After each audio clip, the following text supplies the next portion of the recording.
Right. Hello. So, okay, thanks for the patience.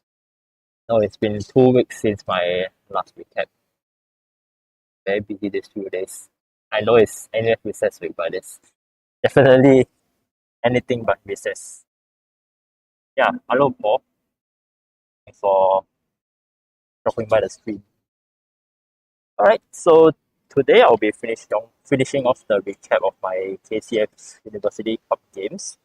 My previous stream I covered game 6 and 7, so today I'll be covering the last two games, number 8 and number 9. Okay, so without further ado, let's get into the games. And game number 8, I'm paired against a 1900 FIDE rated player from, I can't remember where they all are from.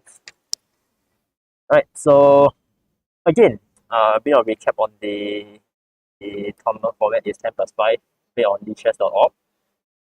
Right? Okay, so here goes. Yeah, and I'm taking the white pieces, so you can see from here. So it starts off with a very typical Queen's Gambit decline. So all of this is normal until this move here, c5. And after this series of captures, now it starts to look something like a reverse kind of system. For those of you who are familiar with the Faro card. So of course, the idea is that if I take here, then black gets the isolated pawn, but yeah, in return, you get very nice piece activity. Right? I don't go for that. Instead, I go for this d3 pawn setup here, which is quite a compromise. So the idea here is that I'm putting this bishop on g2 and trying to pressurize this guy here. Right? So that one, I mean, regardless of whether black takes here or he pushes here, this pawn is going to be weak. But in return, the compromise that I make is that now my light squares are going to be quite weak.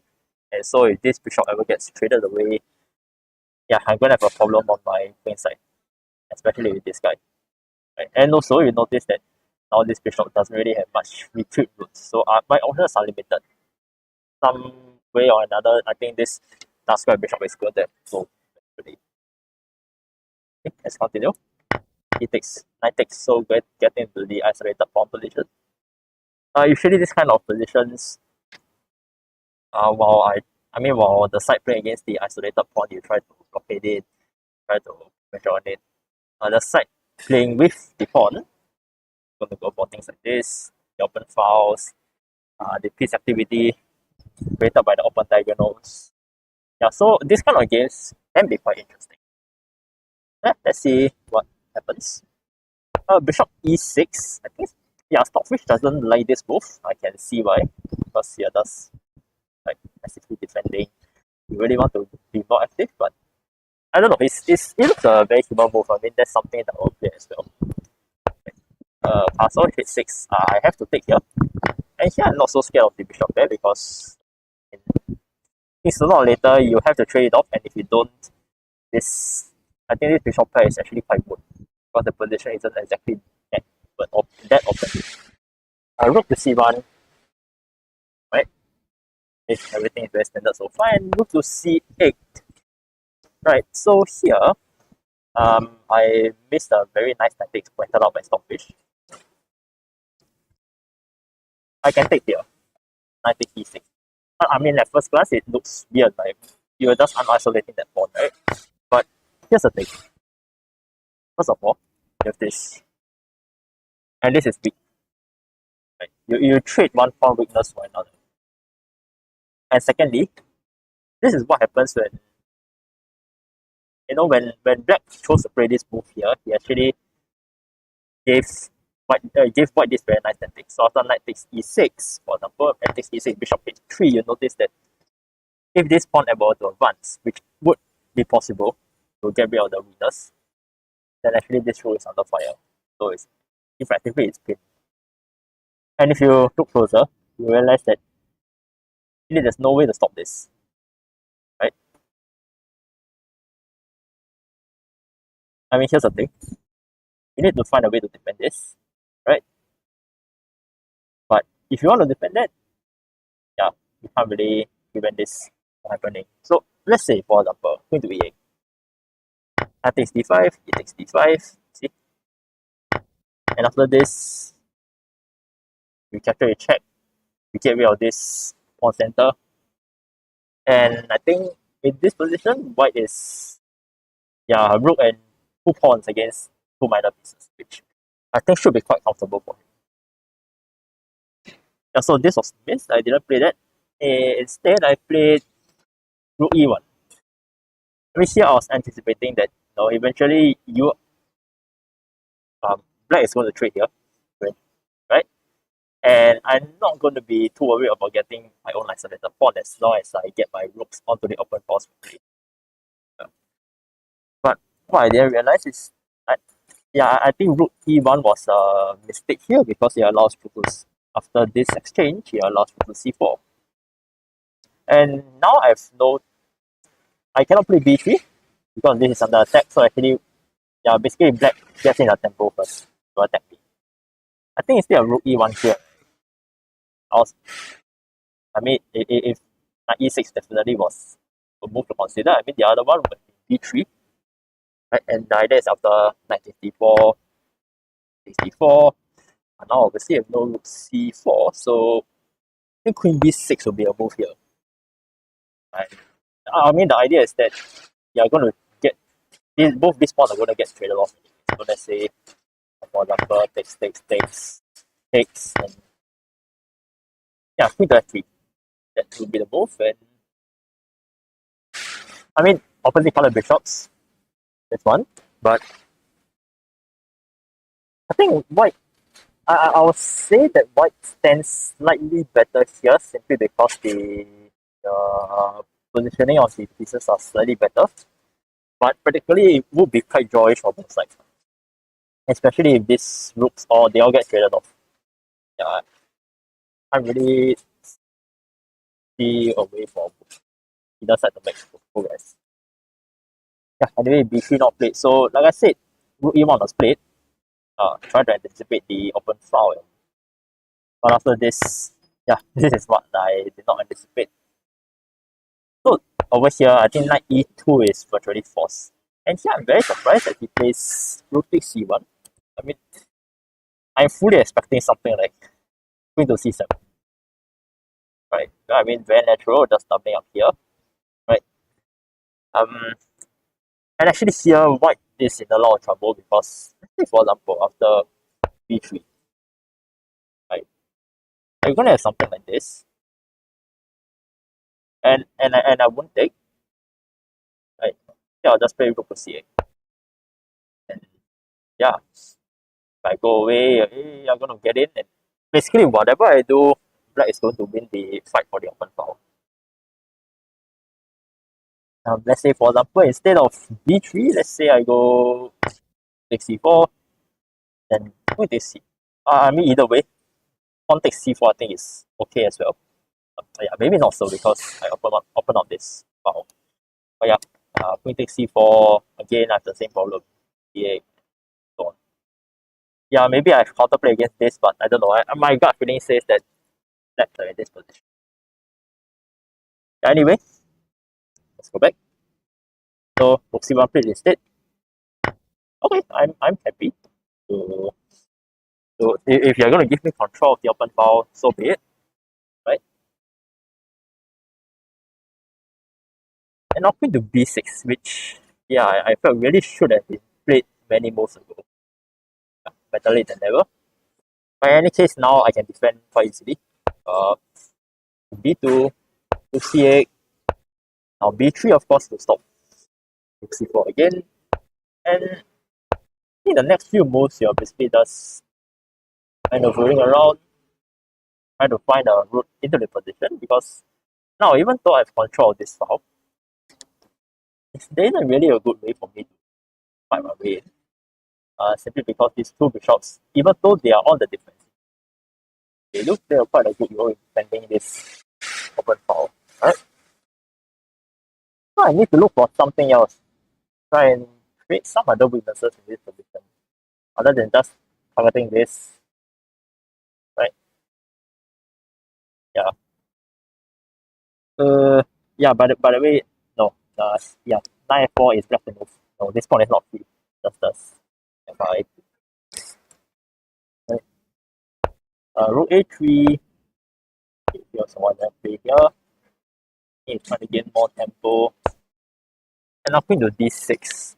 So yeah, it does seem that black has managed to consolidate most of the weaknesses. I think this isn't really a threat now. So like I said, I really have to do something. Try and provoke more weaknesses, because otherwise it's very hard for me to try and break my way in. And that is why I decide to change out the position a bit. I take on e6. And now with this, it actually opens up a few more weaknesses over here. We have the weak light squares here, right? Hello, Cheng Yang. We have bishop h3. We have this weak square here as well. So yeah, there's play for both sides, balances. Bishop h3 is playable, right? I think that's very human. I choose queen g6 instead. Try to exploit these two files. I don't know, maybe hopefully something like this kind of scam the mate out of black, right? Of course, black is not that stupid, right? So of course, the idea for f6. Okay. Of course, that's the idea, but I think hindsight bishop h3 might have been better. Forcing you to, I think rook f6 here anyway. And queen a8. After this series of moves, yeah, I think after this,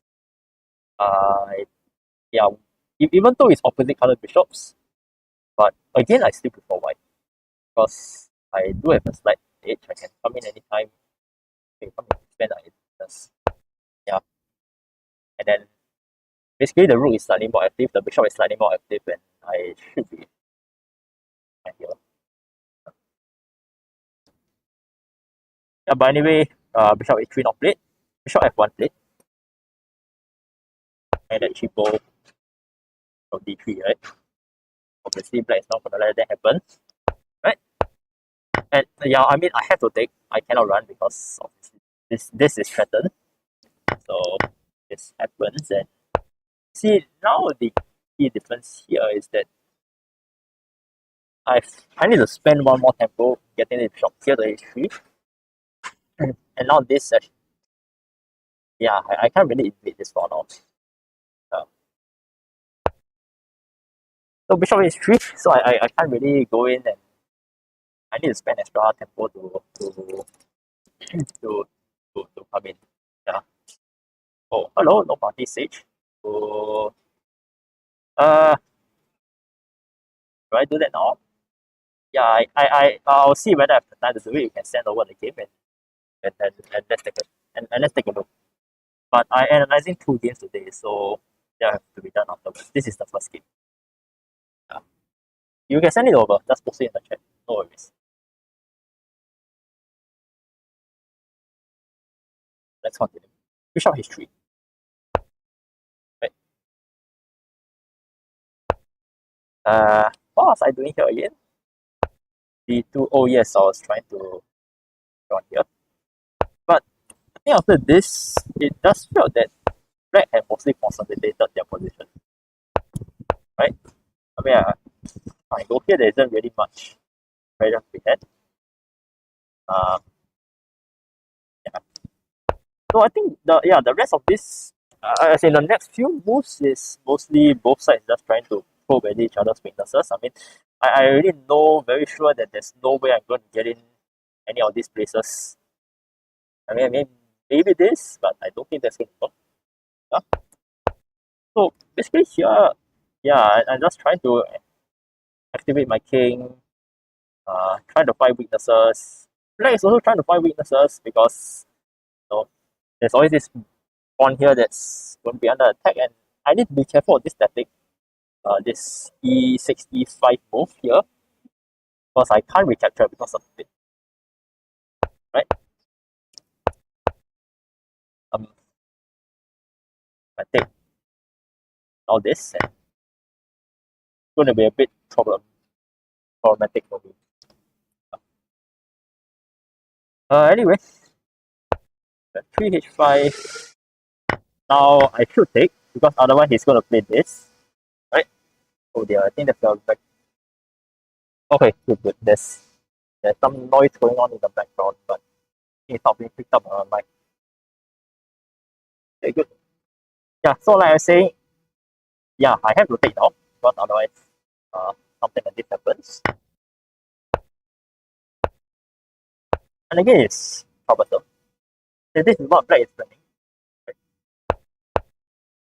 And yeah, I felt this wasn't very good because after this, actually, first of all, my king is trapped. Second of all, my bishop is trapped. So, not such a good situation. I think it's something like this. But I think I didn't play that during the game because on the afraid of certain, yeah, but I don't know. It's tough. Yeah. So anyway, king to g2. So yeah, what? Nothing to lose. The grip here. All these inaccuracies. King to e7. Now I can try for this. Oh, take, and maybe hope for the best.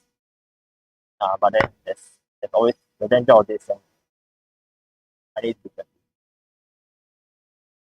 It will be three plate, and let's see, let's walk through and see what happens.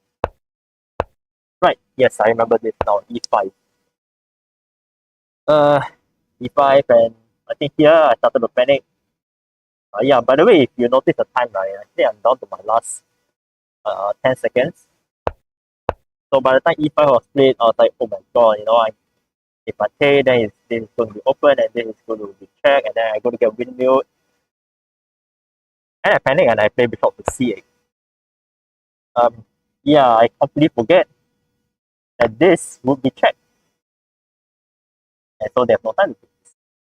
So let's say, for example, uh, yeah, something like this, and now bishop C8. I'm, I am fine. I am fine. And actually, this is, as more pawns get traded off the board, it becomes more and more joyous. Yeah, I panic, basically. Bishop C8, takes, takes, check, and a drop pawn. And actually, here I'm all of a sudden I'm just completely, white is completely losing. Simply because this pawn in the center is too powerful to stop. And yeah, it's home majority, but it's not far advanced enough. So yeah, I mean, I'm not going to show the rest of the game, but with correct play, basically, black wins here. Right, so yeah, I think about this whole, how many times did I lose in this? How many losses did I have? Three. I got 6 out of 9. Yeah, so this was my, yeah, then two of my losses were on day one. So this was my only loss on day. Yeah, quite painful. The time number as well. Otherwise, I felt it would have been a very even end game, to be honest. Especially with the opposite color bishops and the pawn weak number. Right, yeah, let's go on to the next chapter. So I need to,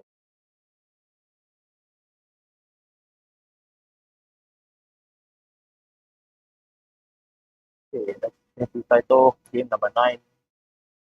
Alright, so this is game number 9, and I'm not going to show you the whole game because the front part is quite uneventful.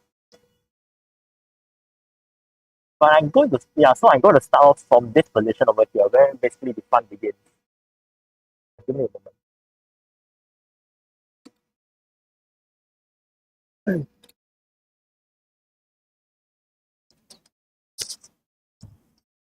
First, when you talk a lot, the voice is gone. I'm used to this after not doing it for 2 weeks. I don't know how the lecturers can tahan this for 2 hours. Just talk non-stop. Yeah, so back to the game. Game number 9. So I start out with the black pieces, and we start off from move number 16, where this queens have been traded, most of the pieces have been traded, and this is borderline getting into the endgame for this. Now, white has just taken a piece here on page 5, and of course the most obvious threat is this f7 square here. So the very human move, and the one which I play here, is d6. The problem is that this is not a very accurate move. f6 I felt would have been better. And the reason here is because g6, maybe I'll explain the reason why later. For f6, what could have happened would be bishop to g4, into c7, takes. And after something like this, actually, black is alright. So the idea here, of course, is I'm gonna try and rook this here,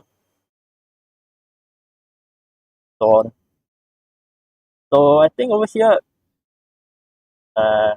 if white tries to sacrifice a pawn at e5, don't think it's going to work. I looked through this line briefly, and basically over here, black is fine. I think they'll win. I think here, white should just continue rook f5. After rook d e7, I think black is fine. Yeah. Black is perfectly fine. You win the fight for this, where you get the push of his at pawns. So f6. No, so instead I played d6, and the reason why this is a problem is because of this square over here. I weaken that square. So it allows the rook to come in. Right? And I would love to play this. Right? Okay, this very weird looking pawn here, offer some protection here, but white can just trade it off anytime.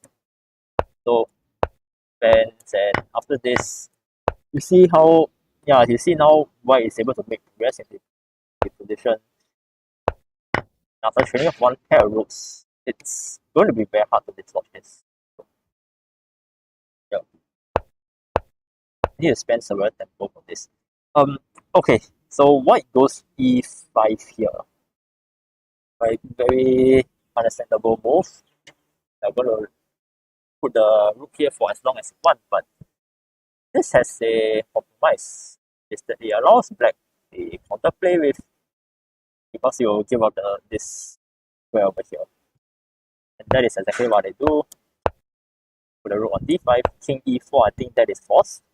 And now rook to c5. So you see now, I have free reign on this, I'm able to attack all 3 pawns at the same time.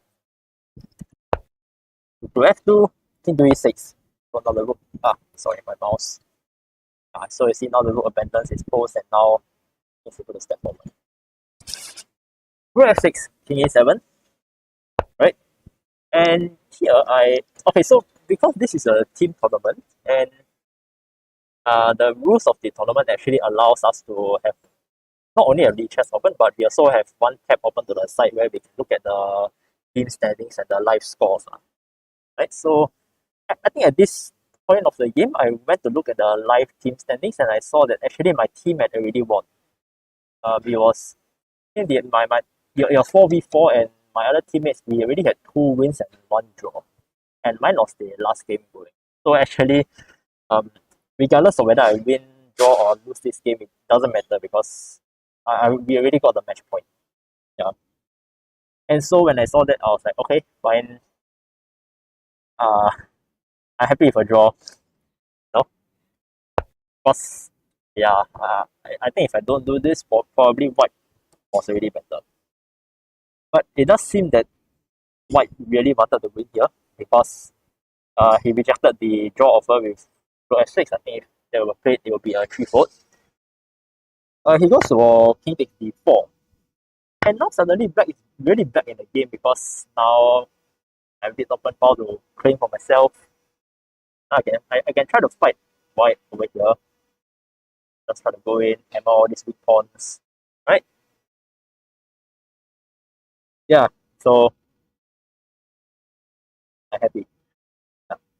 G4, D5, and yeah, the next series of moves basically what I want my mouse again. Yeah, sorry.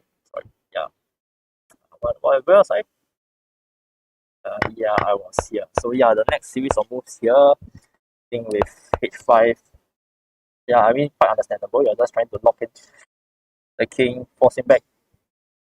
Right? I mean in the endgame, king activity is everything. Yeah. G5 and C5. Question mark. A mistake. Uh, yeah, I really should have known that G5 allows rook F6. I mean, the point behind C5, of course, is to lock you in and to allow D5, rook H5, right? But yeah, white gets in first. Rook F6 check into E7, and actually here, white is better, I feel. He could have played rook A6, and I actually anticipated, I thought he would play that during the game, but instead he went rook to F4 instead. Yeah, probably is worried about like counterplay over here. Right? But I think rook A6 it is actually better for white. Right? So this is what it might look like. Let's say A4, rook B6. Uh, I saw this and I knew that I couldn't hold on to this pawn when I was calculating rook A6. Yeah. I mean I calculated about my opponent for what I believe. But anyway, rook D4, king takes C5, rook to H4, and yeah, basically over here, let's say for example I trade down into a king pawn endgame. I think this is winning for white. So yeah, true. I mean both pawn majorities are not so far advanced, but the key differences here is that white's pawn majority is free to move. Mine is frozen. I'm frozen by this pawn. I need to spend like 1, 2, 3 tempo to take it out before I and you know like king pawn end games, every move is important. One tempo, every one tempo is super important. And not only that, it's basically a 3-1 versus a 4-1. So white outnumbers, which means that even if let's say both sides are able to queen at the same time, all white needs to do is exchange off the queens, and then because they have extra pawn, right? And they just promote the extra pawn. Yeah. So yeah, this is actually I think is winning for white. Right? I'm not wrong here. Let me just down that engine. Yeah, it's +2 for white. Yeah. Yeah. Rook A6 is +2 for white. So yeah, anyway, rook F4 played. And here I go into another long thing.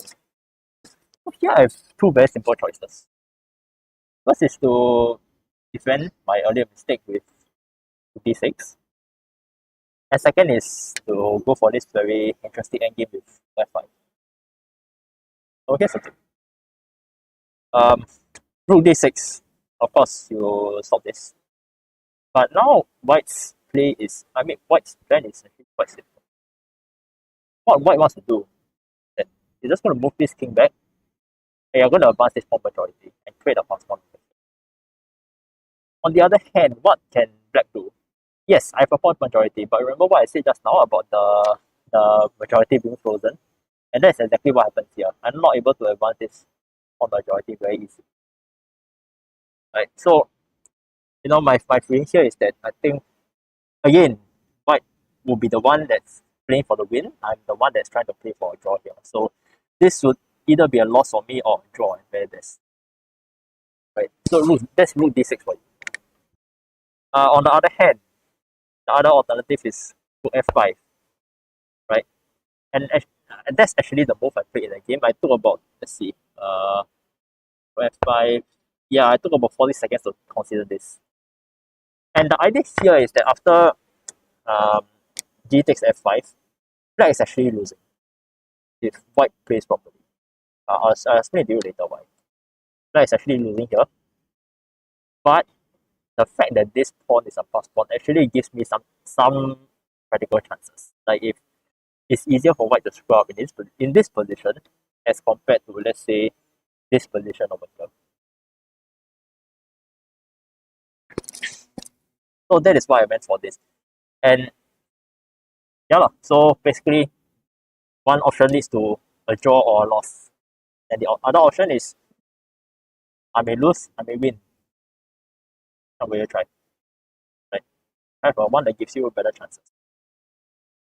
And also, you know, like I said earlier, my team already won. So I might as well go for the all-out win, right? Yeah. Alright. Yeah, so the reason why white is still winning here is the same. You're going to advance this pawn majority. And actually here, right, my pawn majority is still triple. But if white is able to find a way to pick out this pawn, trade off everything here, then this basically this pawn majority is going to win the game for white.